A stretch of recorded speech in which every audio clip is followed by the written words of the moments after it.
Good evening. I'm Matt Jacobs, Director of the Bob Graham Center for Public Service, and it's my pleasure to welcome you tonight to our program on tackling juvenile injustice in Florida and the school-to-prison pipeline.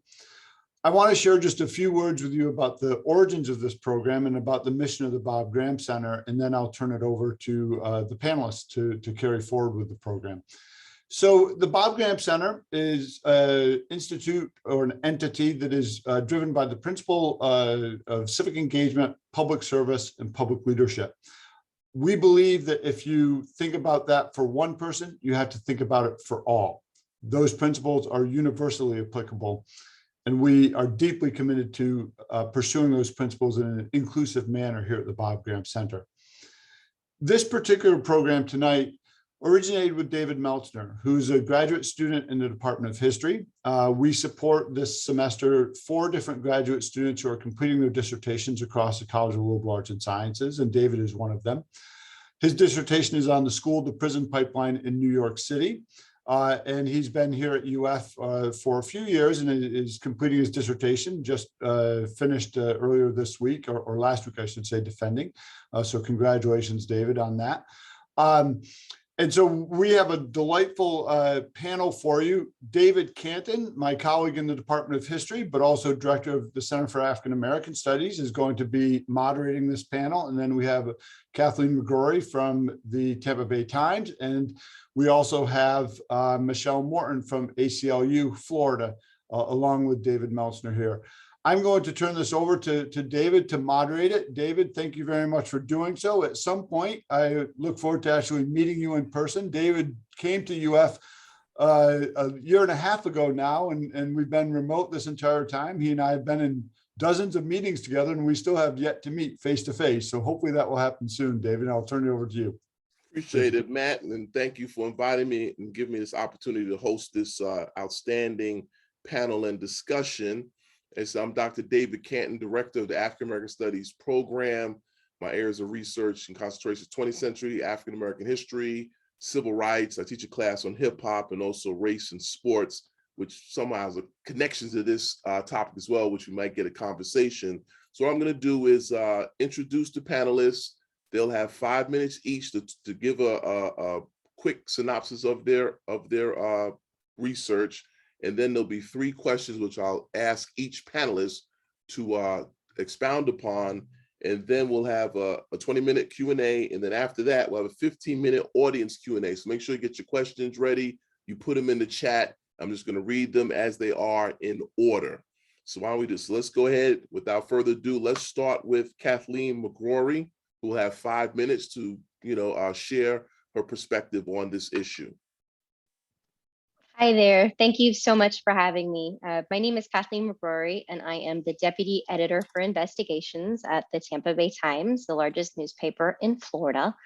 And I will tell you a little bit about an investigation that a colleague and I did last year. Please forgive me if you can hear a small human screaming in the background. I have an 8-month-old, and it's his bedtime, so he may not be very happy about that. But my husband's got it.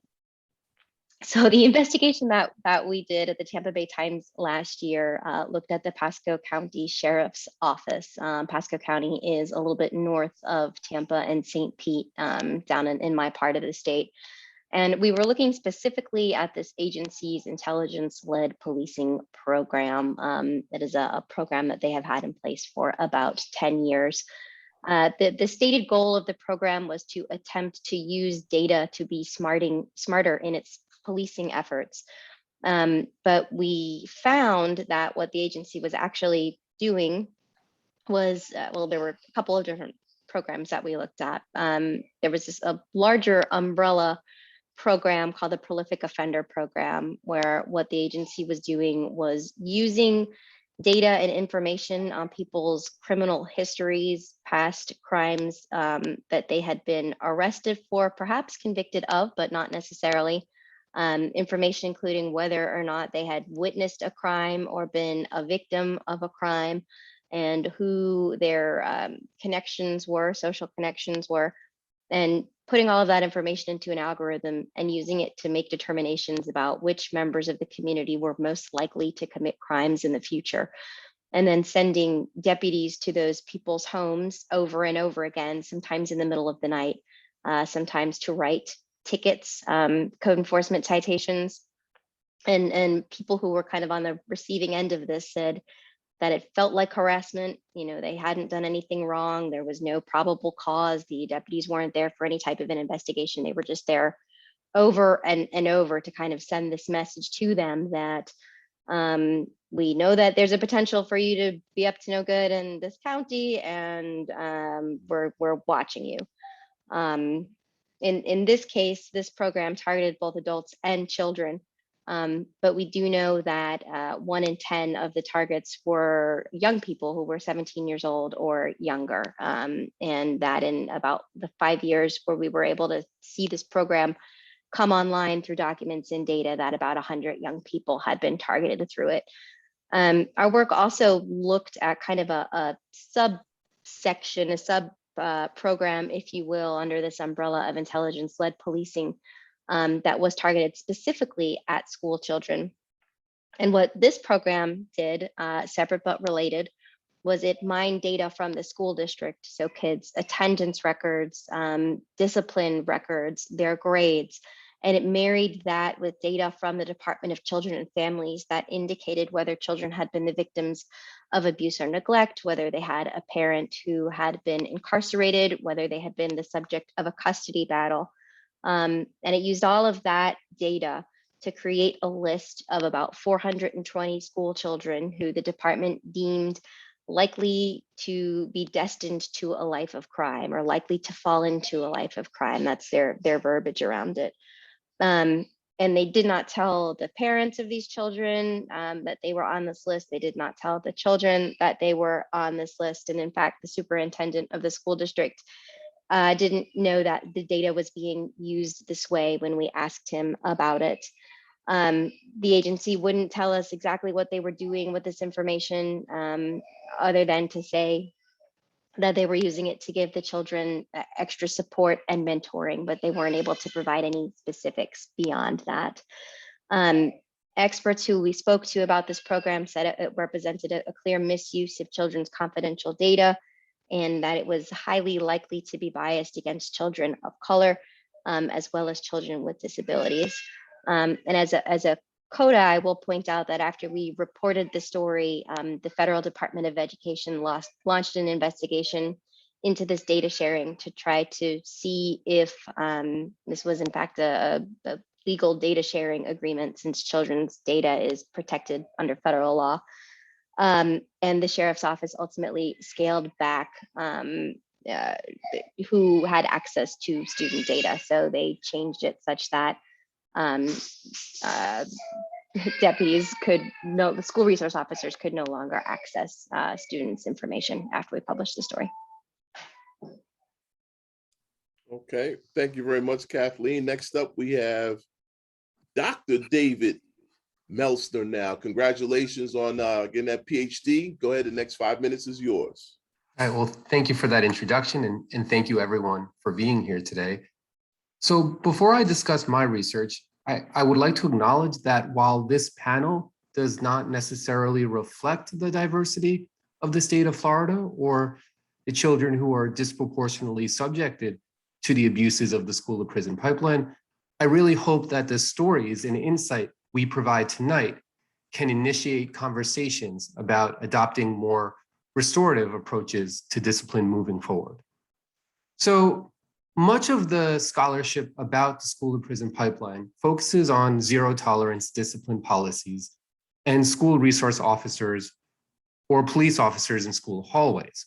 And while zero tolerance and the increasingly close relationship between school districts and law enforcement plays an important role in pushing students out of school, non-traditional school actors in terms of this type of scholarship, including school designers, teachers, principals, and parents, also contributed to the narratives and policies that have pushed children out of school.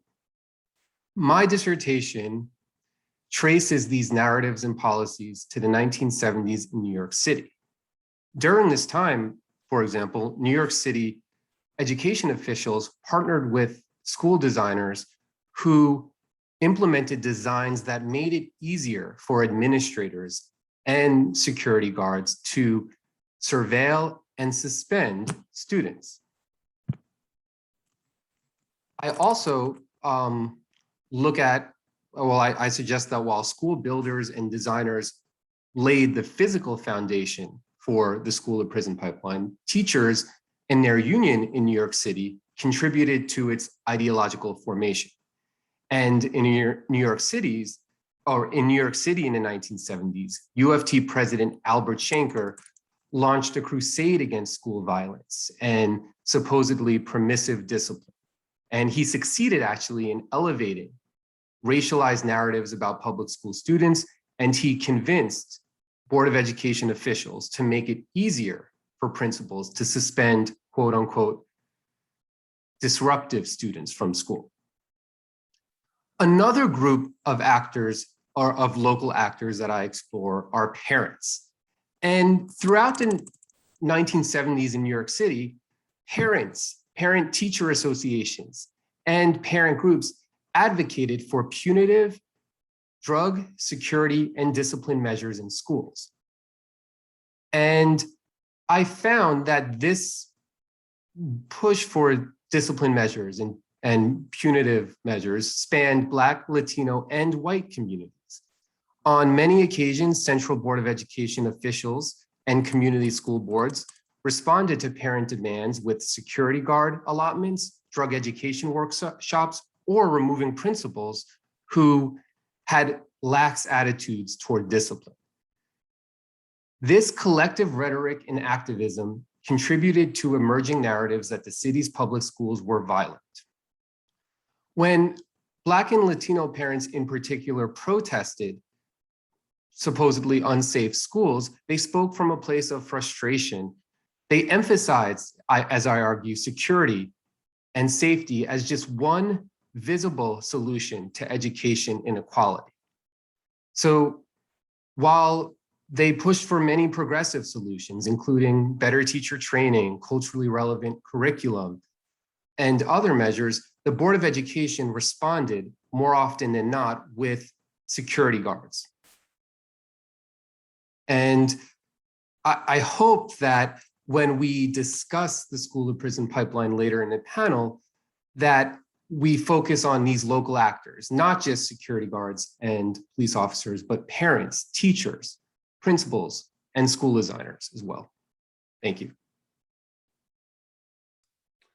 Thank you, Dr. Meltsner. Next, we have Michelle Morton. Good evening, and thank you for having me. I'm honored to be among you. So yes, I'm the research coordinator and policy counsel for ACLU of Florida. And sorry if you can hear that siren. I'm sure it'll pass quickly. So we have, in this space, we have a campaign we've been doing for several years called Keep Kids Learning. And what we've aimed to do with that campaign is to create materials that help local advocates, whether that means community groups or parents, teachers, whatever the case may be, advocate for reforms in their local community to combat the school and prison pipeline, really, to keep kids in school, keep them learning, improve the environment so that fewer kids are pushed out. So that's kind of the context of our work in this space in Florida. As part of that, the last few years, we've put out reports kind of taking a look at just the quantitative side, the numbers of the school to prison pipeline, the disparities, to try to draw attention to those facts. Our work shifted, as anyone in this space, dramatically after Parkland. Before Parkland, in juvenile justice reform generally, there was a pretty broad bipartisan support. We are nonpartisan, but everyone was kind of working towards the similar goals. And after Parkland, of course, all those things David mentioned about security and what people were worried about were magnified and really influenced where we've gone since. So last year, with that in mind, as part of our annual report, we commissioned a study actually done by UF's Professor Curran on what the Florida law that was passed after Parkland, which required every school to have either an armed police officer, an armed guard, or to arm staff. What effect having the increased number of police officers on campuses had on the students in those measurable metrics of like exclusionary discipline, arrest, behavioral instances, things like that. So all of that is on our website. You can find it easily by going to aclufl.org/keepkidslearning. But the top line figures, where we are today and post-Parkland, that for Florida, there are more police officers in our schools than nurses, which of course during COVID is kind of shocking. We've been pushing for years for more support for student support services and to include counselors, social workers, school psychologists.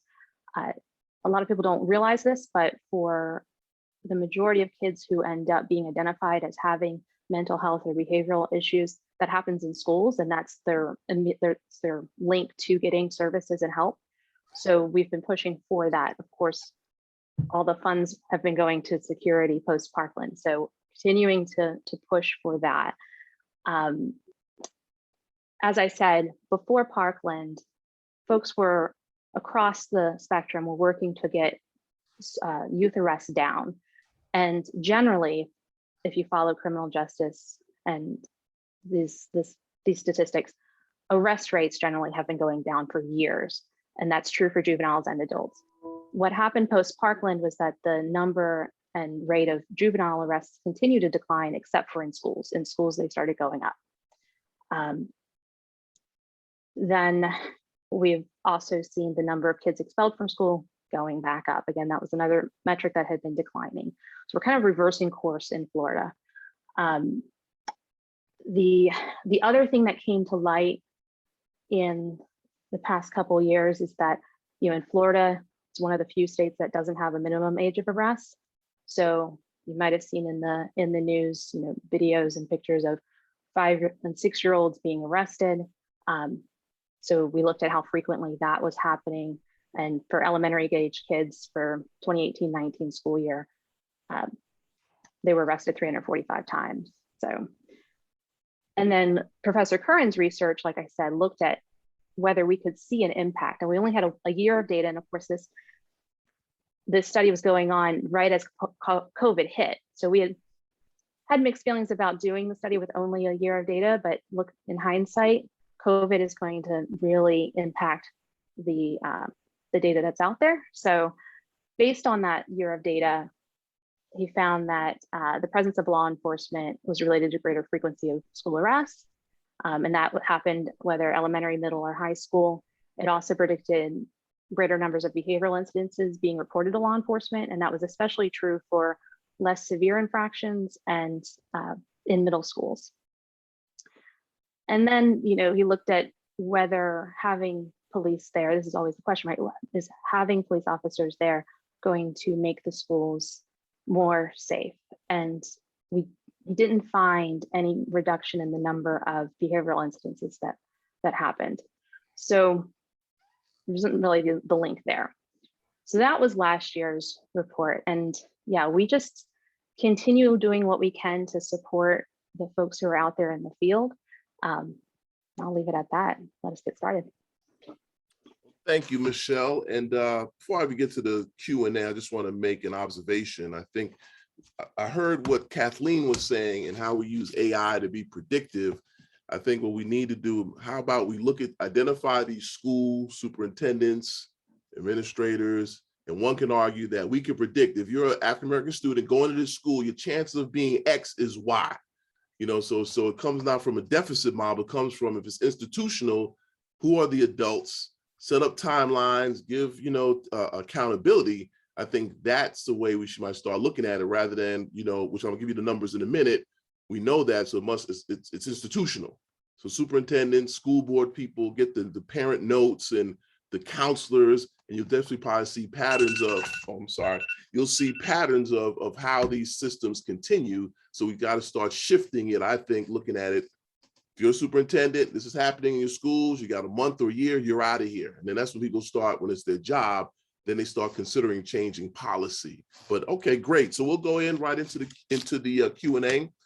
So here's some stats from the ACLU. Black students are 16% of the public school students in the United States, yet they represent 42% of all students who have received multiple suspensions.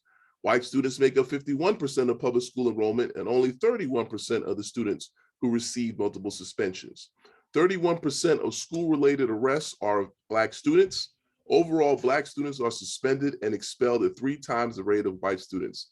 So Michelle, how do we get here? What conditions allow the school to prison pipeline to develop? Oh, I'm up.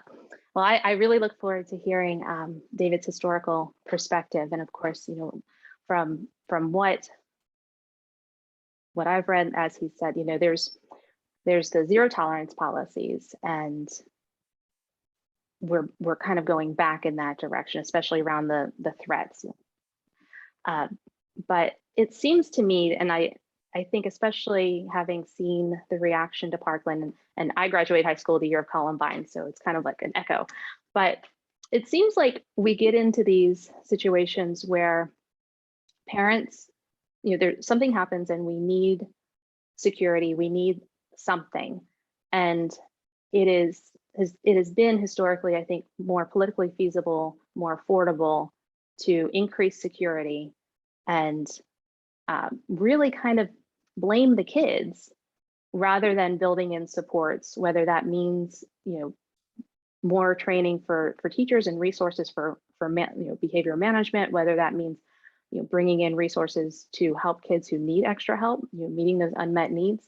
It really seems like our focus has been more on locking things down, airport security style schools. The other thing I'll point out is that, well, I lost my train of thought. I'll let someone else pick up from here. All right, David, go ahead. Same question.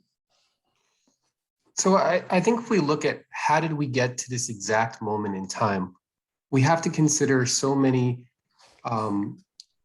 interrelated factors. First, we know that as early as the 1970s, the Federal Office of Civil Rights documented that schools, not just in big cities, but throughout the country, whether it was Florida, North Carolina, anywhere, they had significant suspension disparities. This was determined as early as the 70s by the Office of Civil Rights, as well as student advocacy groups. So my research seeks to determine how that it shows that these disparities, the number of students suspended, the thousands of students suspended every year, it didn't just materialize with zero tolerance in the late 80s and early 90s, it had much deeper roots. So I think, as I argue, you need to look at the teacher training as well as the policies that teachers pursued.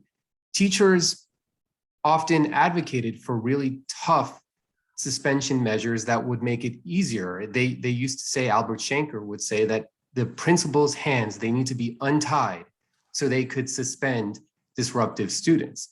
And when he said disruptive students, everyone knew who he was referring to. He was referring to mostly Black and Latino students. And that was, and he used that rhetoric throughout the 70s to encourage the Board of Education to suspend students for a variety of offenses.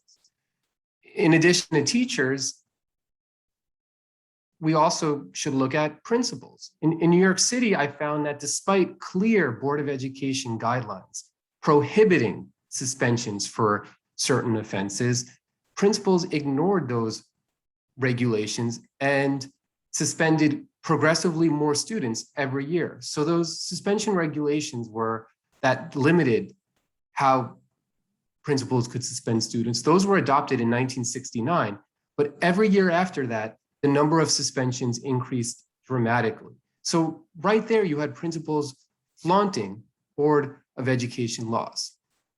So I'll pass it to someone else, but I think we really need to look at the actions of school actors, not just federal policymakers, not just state lawmakers, not just security guards. We really need to interrogate the role of teachers, their unions, and principals in fostering these disparities throughout the country. Thank you. Let's go. Kathleen, would you like to add on to that? Sure, I can chime in a little bit here. Yep. I mean, essentially what we were seeing with this school data program that I described, I mean, it was essentially, you know, high-tech data-driven profiling. And we really weren't, we made a request to try to get the list of children or to try to get some demographics of the children who were on the list. The sheriff's office did not give it to us. But we do know that one of the key factors that the agency was looking at when making the list was student discipline. And we do know that in Pasco County, Black students and students with disabilities are 2 times as likely to be suspended or referred to law enforcement as their counterparts in the school district. So a lot of folks, you know, experts, advocates, people who we consulted with when we found out about this program said, yes, this program was highly likely to be biased against children of color and children with disabilities.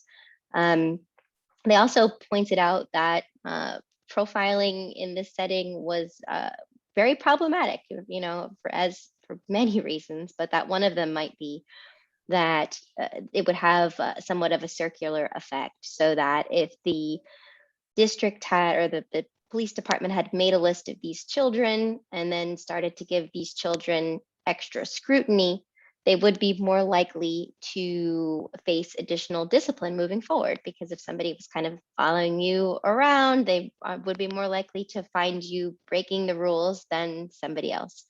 So it might actually, rather than helping the kids and giving them support, might lead to these children just, you know, getting in trouble more and kind of pushing them deeper and deeper into the system. And again, taking stock of the fact that there was a high likelihood of biases here. You know, it would be your children with disabilities and your children of color who would again be kind of pushed further into the system on account of this profiling that was taking place. So, you know, the research that we did for this project was limited to Pasco County. And frankly, it's hard to say if many other police departments and school districts have similar initiatives going on in their middle and high schools. It's impossible to know, you know, but just looking at this, you can see how a program like this would be pushing more kids into the law enforcement system.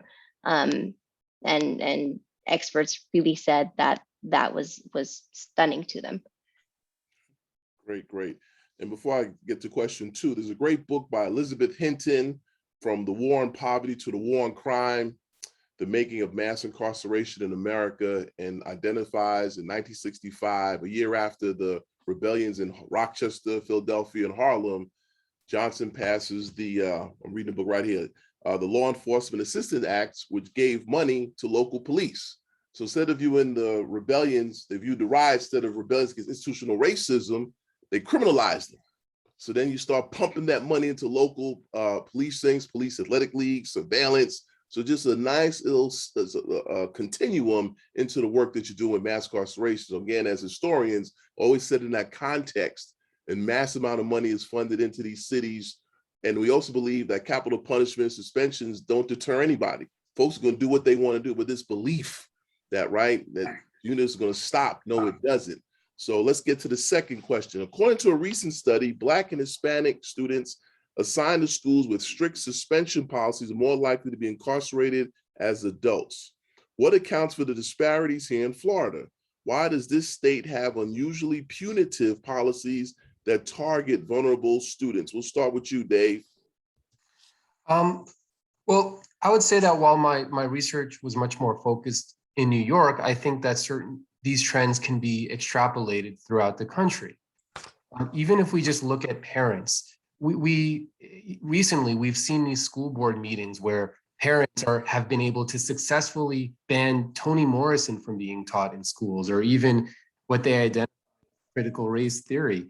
So parents are a really influential force. And we often hear that parents will, as a former teacher, parents would say things to me like, well, why can't we remove X from school because he's always causing trouble? Why can't Principal Y do this to remove this student? So I think that we can really look at the role of parents in electing school board members, in pushing for these unusually punitive measures that force students out of school. And as I argue, these policies didn't just materialize out of nowhere. They really are influenced by teachers, principals, parents, school board members. And I think that if we just look at what the rhetoric, I mean, I don't know how many folks are former teachers here, but this is something that teachers endure throughout the country. We're always told that we need to remove more students, that classrooms should be quiet and orderly. And I think this type of mindset, that this really, I think, helps explain that some of these disparities are that we need to have more communication with parents to discuss the effects of such punitive policies and work toward adopting more restorative measures. Same question, Kathleen. Yeah, I mean, the work that I did was very limited to Pasco County, and we spoke to some other law enforcement agencies in Florida and some other school districts. I certainly wasn't able to get my finger on the pulse of if there are similar programs out there in the world, specifically with the use of school data like this. But when we kind of look at the conditions that allowed this program to exist in Pasco County for so long, a lot of it was political. In this county, you have a very popular elected sheriff who is very powerful and very politically connected. And the system is almost set up where there's very little accountability for sheriffs. And in the state of Florida, as a constitutional officer, there's really no accountability except, I guess, voters going back to the polls every 4 years to make a decision. The governor could potentially, could potentially take the sheriff and remove him from his office, but short of that happening, which only happens under really extraordinary circumstances, there's minimal accountability. So the sheriff was quite proud of this program, and it was allowed to grow and go on for a very long time, unquestioned. And a lot of that had to do with the unique political climate. Okay, and Michelle. Yeah, so I think that the factors at play nationwide are, it seems, often more pronounced in Florida. I feel like that sentence could be said on so many topics, but I think one thing that I've recently read about and started thinking through is that, when desegregation happened in schools, we integrated the children, but not really the teachers. And a lot of Black teachers were let go. And there was this sense, as Dr. Canton pointed out, that, often we look at these issues as a deficit issue in kids and trying to raise folks. And a lot of that is echoed in those legal cases that happened with integration. But the Black schools at the time, they were really good Black teachers, and a lot of those teachers were let go. And what we know from the research even today is that there's a direct correlation between, Black student achievement and having access to Black teachers. Black students in Black students in classes led by Black teachers are more likely to be identified as gifted. They're less likely to get these enhanced discipline. They're more likely to get noticed. I think about in my education and in my life, all the mentors I've had, and often they looked like me. They identified with me. They adopted me as their own. And I think we have to acknowledge that is not always happening in our schools with our Black and Latino students. And so I think that's a big part of this. The other thing I'll point out is that, you think back to No Child Left Behind. Florida was really kind of the testing ground for a lot of those policies. And our schools today are not really designed for what we know about students and learning and young people as they grow. It's very normal for kids to make mistakes, to, for little kids to act out, and they have all this energy and they don't know how to manage their emotions. And with all of the pressures for the testing, all of the restrictions on what we're expecting out of our kids today, they don't have the space to really learn those skills and to grow.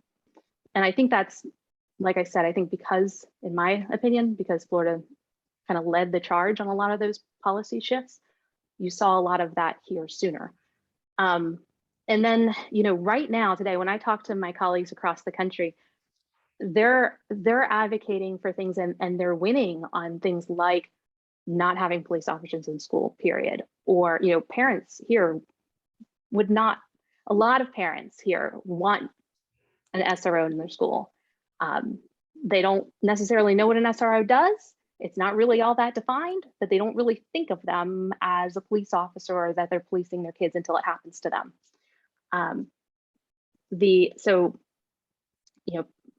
I think we're still in this environment of Parkland where policies that are happening in other states just couldn't even be raised here. There's other states where even if they have law enforcement schools, they don't have the authority to arrest students, or they're not armed. And we're just still so steeped in this fear that it feels like it's too soon to really have a real conversation about the unintended consequences of all of this security. Great. So 2 observations. As we all know, Black children are criminalized, right? They're viewed as young adults. We also know behavior modification, surveillance, whether it's their hair or the subjects of suspension. So these, again, are all these rooted in institutions. I think when we say parents, we should just be honest, mostly white parents, right? We know Black parents, you don't make that call as best you can not to get involved in the system. So it's mostly white parents who are the ones making these arguments, not saying there are Black parents who don't maybe believe in discipline and suspension, but they know if you make that phone call, whether it's to the police on some issues or to suspend students, that can be a long road to problems. So it's white parents and local school districts feel empowered to tell you to suspend a kid, and you're not even a teacher. You drive a bus, but having that right to say stuff like that. So obviously treating these young people not as kids, but as adults and criminals, and not, in fact, I used to substitute teach in Philadelphia. All kids are crazy. That's what kids do. They yell, they scream, they get on your nerves. They're all crazy. If they're not children. So for me, when I teach, I taught at elite schools, whatever, motivation varies. So, you have to come from a mindset that children, regardless of their children, college age students or college, whether it's Harvard or UF or community college, it's complicated. So that's what we're talking about here, but great answer. All right, last question. Every year in Florida, administrators issue 345,000 suspensions. Black students in Florida 2.5 times more likely to be removed from their classroom than white students. Students with disabilities in Florida public schools are 17.4 times more likely to be expelled from school than their peers. Between 2011 and 2015, Florida also had the highest number of children in state and federal prisons.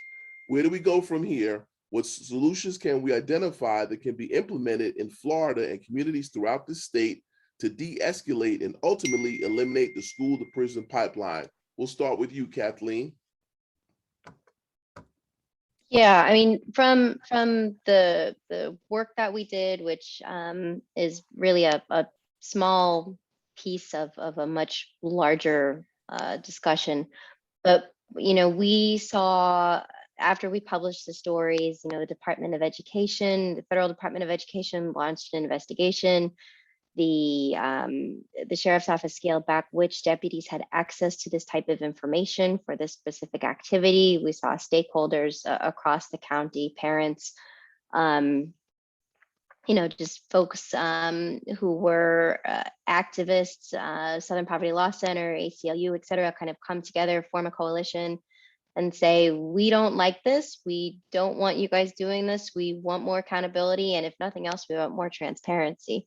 So kind of when I think about next steps and moving forward, as a journalist, I'm not allowed to push for policy solutions or anything like that. But what I can say is that, experts have told us that we really should be taking another look at programs like the one that we were able to expose, to write about, and really question whether or not that's good, for our students and in our communities. And certainly we've seen that conversation start in Pasco County. Next, Michelle. Yeah, so let me, on the deep end of the system, the school to prison pipeline, we have kids in prison. So I want to quickly speak to that, because that in Florida is a relatively easy fix. The law in Florida gives state attorneys the unilateral authority to choose to charge a child as an adult. If as long as they're charged with certain offenses. There's no judge that considers that. There's no required, process of who gets charged and who doesn't. And so there's all these disparities, and it varies throughout the state.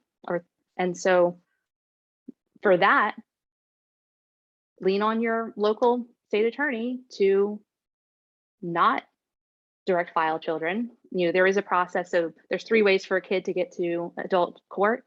The state attorney can just choose to charge them that way. They can impanel a grand jury so they consider and decide to charge them that way, or the child can waive their right to juvenile court. So they don't have to direct file. So have them agree not to direct file, or at the very least have them put in place some transparent procedures to make sure that they're doing it in the most fair and limited way possible, because children absolutely have the capacity for reform, and they're children and their brains are not fully formed. Like, it doesn't make sense for a child to be in an adult prison. So that's my spiel on that. For schools, I think that, as we've talked about, increasing support is so important. And, what's always striking is the disparities among children with disabilities. And a lot of that, that's a clear indication of unmet needs. And so meeting those needs is really important. And David brought this up of, we all see the news about people fighting against CRT in schools. I recently read that that's expanded to social emotional learning programs. And so making sure that local folks are engaged in their local school boards, engaged in those conversations, because whoever is loudest is going to win those local arguments. And so definitely being engaged in that support side of schools. And then for Florida, at the local level, even if a school decides to have police officers in schools, or to have these agreements where they're working with law enforcement. And I was so grateful to see the reporting that Kathleen did. And I would be surprised if that's the only place this is happening, because of the aftermath of Parkland and the directives that were put in place at that time for more collaboration. So increasing the clarity around police roles in schools, everything from defining what an SRO is supposed to do in the schools and when they can arrest and who makes that decision, to making, increasing transparency and clarity around information sharing. So I think there's a lot that can be done at the local level to start chipping away at this, but it's such a huge, as David's research found, or Dr. Meltsner now, this is such a multifaceted issue, and you can come at it from so many different angles, but those are the top issues in my mind. Okay, and Dave? Yes, so there are a couple things that I think in terms of eliminating these disparities going forward that I would like to focus on. So these two groups of actors spend the most time with students during the school year, and they are teachers and parents. So I think we should really focus the reform efforts on these groups. And in my dissertation, I found that white parents really exploited fears about school violence and reports of supposedly schools run by gangs just can maintain segregated schools, but to increase the ability of principals to suspend students and maintain discipline. So I think that these conversations really need to be more forthcoming about what are the consequences of pursuing these policies. And I think it's a really important place is to look at with parents, what by encouraging schools to suspend students for having a plastic knife on him, or by saying a curse word, or wearing a hoodie in many school districts. What are the side effects? And it's not, and I think parents, we really need to broaden these conversations, particularly white parents. Secondly, with teachers spend most of the school day with students. And I think we really need to look at teacher training, identifying implicit bias, identifying ways that teachers kind of promote or exclude students, not just from referrals to quote unquote gifted programs. And I personally believe that gifted programs are very problematic, but just in the way they call on students, the way they grade students. All of this is sociologist Damien Sojourner writes. These are ideological enclosures that really harm students in the long term. Appreciate it. Well, thank you, Kathleen, David, Michelle. Next part of our program is the audience Q&A. So what I'll do is the questions are in the chat. I'll have a question. I'll just give one to each person so we can try to get to as many as possible. So the first question for Michelle, for Kathleen, what policy measures would you all suggest to implement in the face of this data and treatment? Are there states that have successfully implemented anti-policing and anti-violence policy? Yeah, again, as a journalist, I'm not in a position to make policy suggestions, so I think this question would be better directed to someone else. Okay, Dave, you want to handle that one? Well, in terms of the anti-policing policies, I think that we can look at what school districts across the country, including, I believe there was one in suburban Colorado that voted to remove police officers from schools. And there's a piece of legislation that's being debated and being pushed by Congresswoman Presley of Massachusetts. And it seeks to really, instead of funding school resource officer programs, it will invest in guidance counselors, it will invest in nurses, it will invest in more remedial services for students. So I think if we want to look at reforms that will end some of these disparities, I think we should really look at that piece of federal legislation that's kind of circulating in Congress right now. And of course, one easy step we can do is we can empower the Justice Department I hope that they continue to take a much more active role in investigating these abuses. We saw what happened during the Trump administration, where the Justice Department revoked consent decrees and the enforcement of civil rights, the examination of civil rights violations wasn't as consistent. So there are things like that I think we can consider moving forward. Okay. Next question for Michelle. Teachers are asked to do so much. How can we expect them to be psychologists as well? What should a teacher do with a disruptive student such that the rest of the class cannot learn?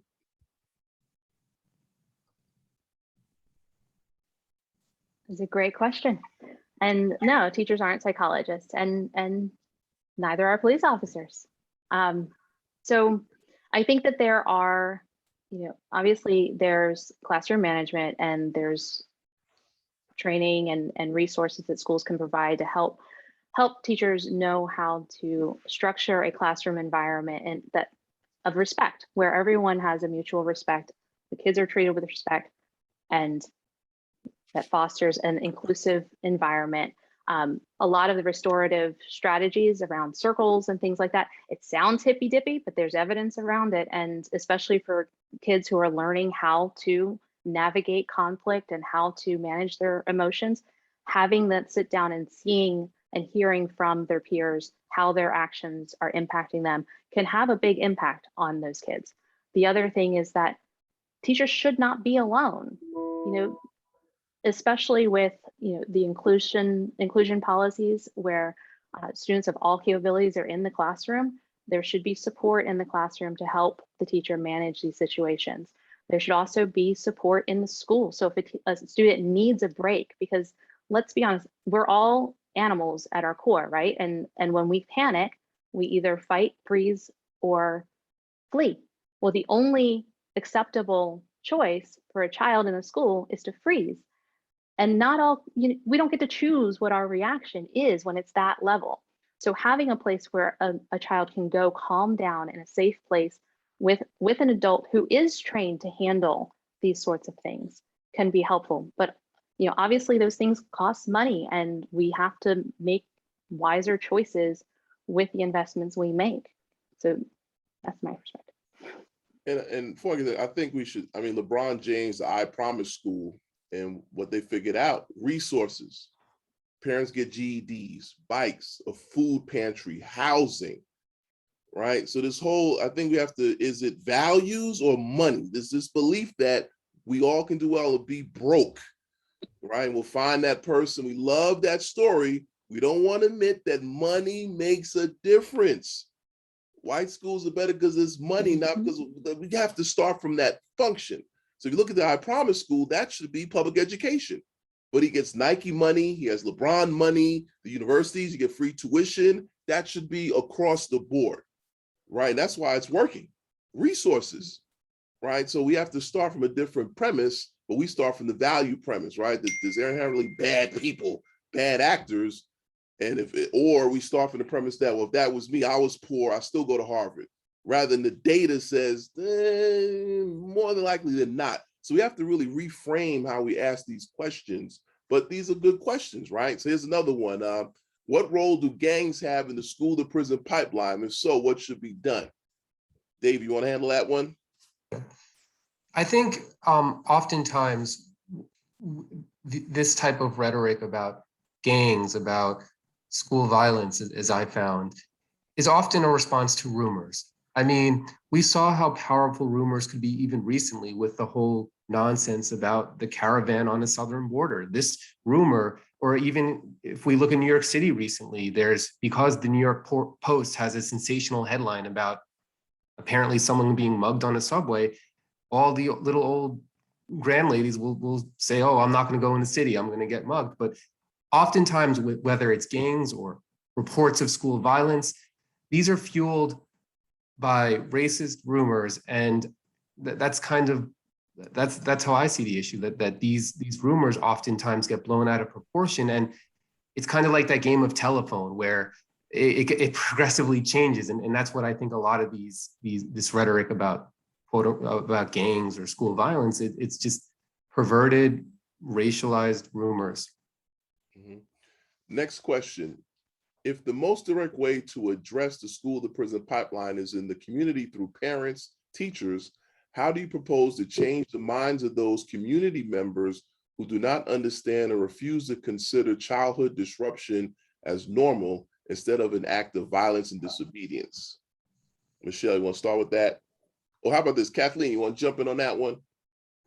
Again, this is a little outside of my purview. Apologies. Okay. I can defer to Michelle. All right, go ahead, Michelle.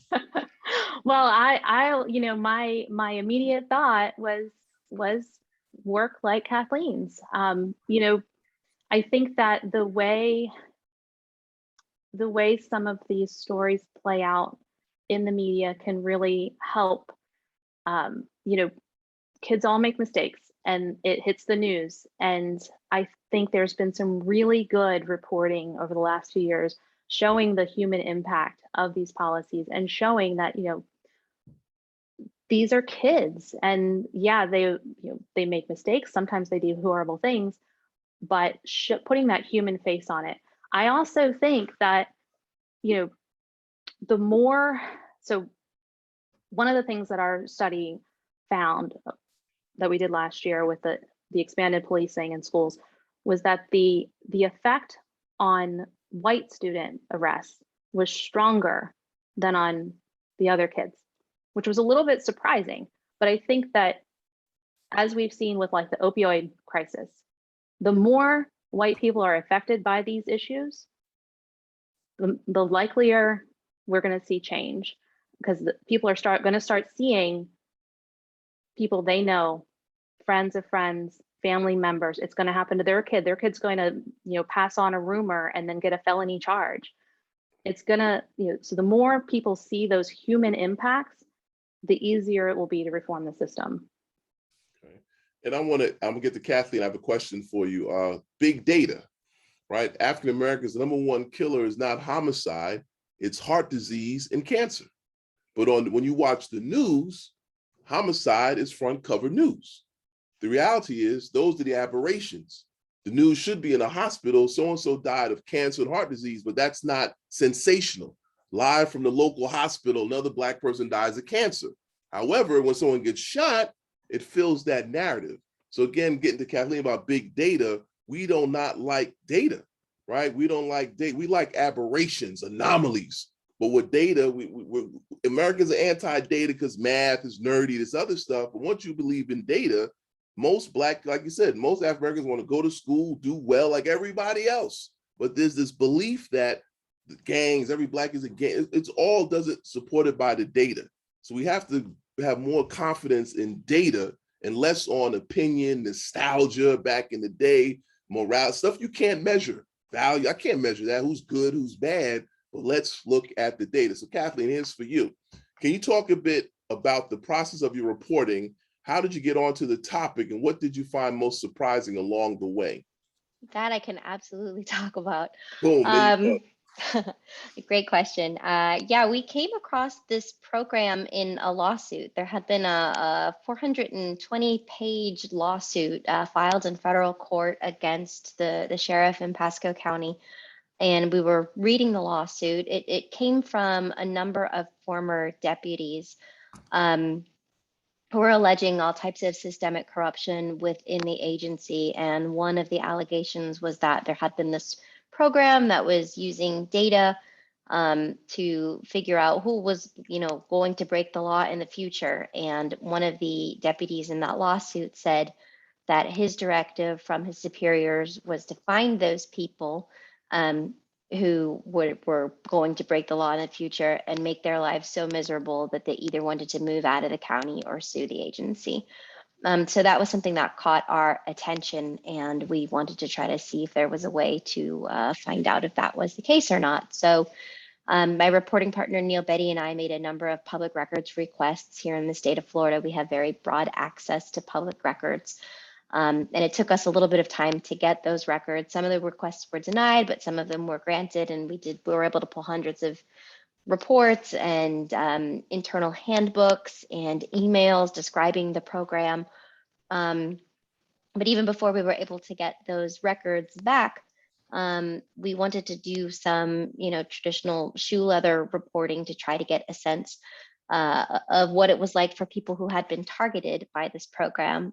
So very long story short, we were able to find information about police calls for service online. At some point, this agency had been publishing all of its calls to service online, and somebody was scraping it and putting it into a database that could be searched. So we were able to see the addresses to which the police had made these so-called prolific offender checks. That was the word for when they would go out and check on people who they thought were at risk of committing a crime. And we actually made a list of all of those addresses and went door to door over the course of many weeks before the pandemic took hold in Florida, and just talked to people and said, hey, it looks like the sheriff's office has been to your house for this reason. What have your interactions been like? And one after another, they said essentially the same thing, that the sheriffs would show up in the middle of the night, that they would surround the house with squad cars, that they would go in their backyards, that they would shine flashlights into their windows, that they would wake them up and embarrass them in front of their neighbors, that they would write them code enforcement citations for things like their grass being too tall or there being a bag of trash out of place. And there was no probable cause. There was no arrest warrant. There was no nothing. They were just showing up doing a check. So, once we started to identify that pattern and match that up with what we were seeing in records, we knew we were onto something very important. Okay, and this is probably our final question for all three of you. Much of the conversation tonight has focused on race, but an equally shocking statistic focused on the rate of removal of students with special needs. Can we talk about that? So again, we know ADHD, the spectrum, these words in the last decade, there's shows on it now. I've been in a classroom where, the students who, I was in this classroom, student just rip papers every class. Okay, got A, I didn't care. So, how, I'll start with you, Dave, how are parents, right? How does one rationalize, right? Whether it's teachers, parents, how do we address that, right? Special needs students are being, again, suspended at a high rate. Where's the lack of empathy? How do we address that high number? So while my research I came across incidents of this happening in the 1970s, where in New York City, students identified as students with special needs would be sent to quote unquote 600 schools where they received a bare minimum education. Education was maybe 2 or 3 hours a day, and it was merely seen as a custodial function. So I think speaking more largely, I think this also has to deal with resources. A lot of times teachers are not adequately trained to respond to students with special needs. As a former teacher, I worked with inclusion teachers who, just because they passed a praxis test, felt that they could adequately help students. And that was never the case. I mean, special needs students, it's not just a matter of resources, it's a matter of training. And I think that until we address that, we're going to continue to see these disparities. And I know the ACLU has the statistic that I pulled about, I think the 17 or students with special needs are 17 times more likely to be suspended. I mean, that's an alarming disparity. And I would like Michelle more. I like what Dave brought, expertise. As we saw tonight, Kathleen said, this is what I do, I defer. So just because, right, all teachers are not specialists and I don't teach Siberian history, and it's okay to say that, but in our culture, saying that you don't know something, it's like a scarlet letter, right? So I'll just be this teacher, I can do no, you can't, and it's okay. There's some people that are just expert at some things and put them in that position. We got to see schools that these are experts. What is your area of expertise? Everyone can't do everything. And I think we see it here tonight with Kathleen being honest about it's not what I do. We should use that as a model that everyone can't do everything. How about you, Michelle, your take on this special needs and students and high suspension rates?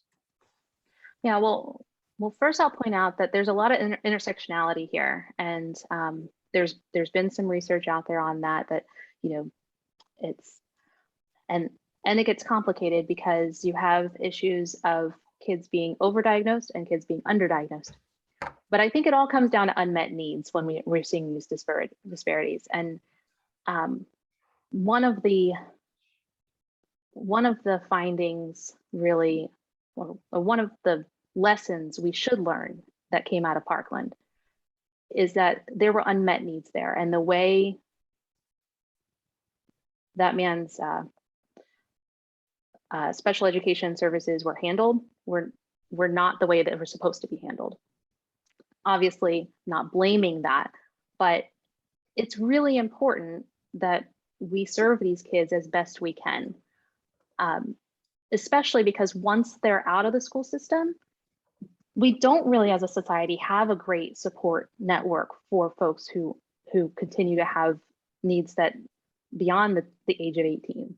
So I think it really goes down to support those services, the resources to do those things, and totally echo and defer to David's experience in the classroom that, teachers need help. It can't really fall to it. I can't imagine being in a classroom with 30 kids and, 3, 4, 5 of them have, special needs and trying to meet those needs without the training and resources to do that. It's just too much. We're asking too much of the kids and the teachers.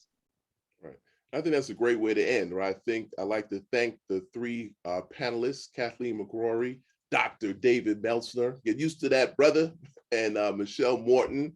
And right, it's systemic. So people understand these are systems, good people, bad people, these are systems. So it's not, you're picking on anybody. We're trying to address a systemic issue and ask new questions. I think that's where you go when you leave here. And I think that's how we come up with systemic problems need systemic solutions.